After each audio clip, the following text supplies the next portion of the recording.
আসসালামু আলাইকুম রহমতুল্লাহ।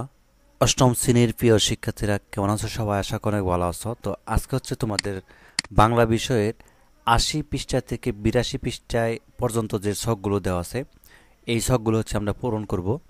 তো এখানে নিচে দেখতে পাচ্ছ ৪.১.৩ উপসর্গ যুগের শব্দ গঠন করি। ঠিক আছে? তো এখানে দেখো বিভিন্ন উপসর্গ দেওয়া আছে, এই উপসর্গের আলোকে আমাদেরকে শব্দ গঠন করতে বলা হয়েছে। তো নিচের ছকের প্রথম কলমে কয়েকটি উপসর্গ দেওয়া হলো।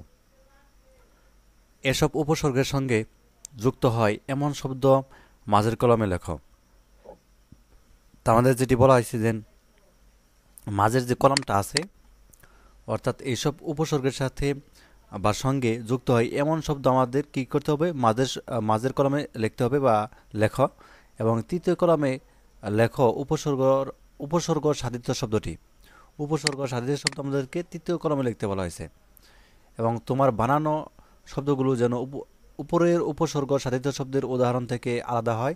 কাজ শেষে সহপাঠীকে তোমার কাজ দেখাও এবং তুমিও তার কাজ দেখো এবং একে অপরের কাজ নিয়ে আলোচনা করাবো।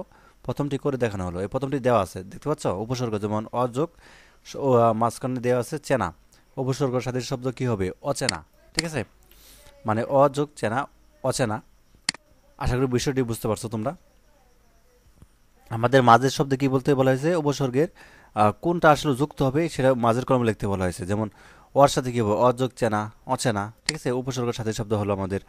তো এরকমভাবে হচ্ছে আমাদের ৮১ নম্বর পৃষ্ঠা, তারপর হচ্ছে ৮২ নম্বর পৃষ্ঠা, এই ছকটা হচ্ছে এখন আমরা পূরণ করবো। ঠিক আছে? তো চলো এটা যে আনসার স্কিপ সেটা আমরা এখন দেখি। তো অযোগ চেনা, অচেনা এবং অতিযোগ আচার, অত্যাচার। ঠিক আছে? উপসর্গের সাথে শব্দ কি হবে? অত্যাচার। অধিযোগ কার? অধিকার। অনাযোগ দর, অনাদর। অনুযোগ সূচনা, অনুশোচনা। অপযোগ মান, অপমান। তো তারপর দেখো আর আছে অবযোগ সাত, অবসাদ। আযোগ দান, আদান। উদ্যোগ খাত, এখানে হবে কি? খাত, উৎখাত। উপযোগ, এখানে হবে মাঝখানে কি হবে? বন, উপবন। কুযোগ কর্ম, কুকর্ম। গরযোগ রাজি, এখানে কি হবে? গররাজি। দরযোগ কার, দরকার। দুর্যোগ সময়, দুঃসময়। দুর্যোগ ভাগ্য, দুর্ভাগ্য। দুর্যোগ স্তর, দুস্তর। তো তারপর দেখো নাযোগ রাজ, নারাজ। নিযোগ লাজ, নীলাজ। নির্যোগ সংশয়, নিঃসংশয়। নির্যোগ জীব, নির্জীব। উপরে রেপ আছে। নিঃযোগ স্তব্ধ, অর্থাৎ কি হবো? নিস্তব্ধ। নিমযোগ রাজি, নিমরাজি। পরাযোগ আক্রান্ত, পরাক্রান্ত।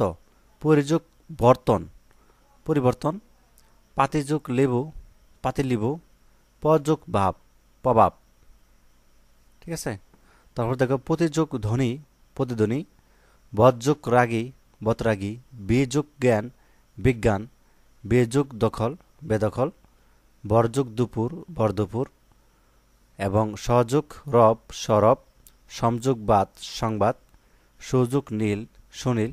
হাযোগ গড়ে, হাগরে। ঠিক আছে?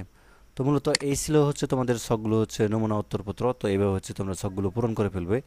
আশা করি বুঝতে পারছো বিষয়টি। তো প্রথম কথা হচ্ছে প্রথম কলমে হচ্ছে তোমাকে কি করতে হবে? উপসর্গ দিতে হবে এবং এসব উপসর্গের মাঝখানেও তোমাকে দিতে হবে কি?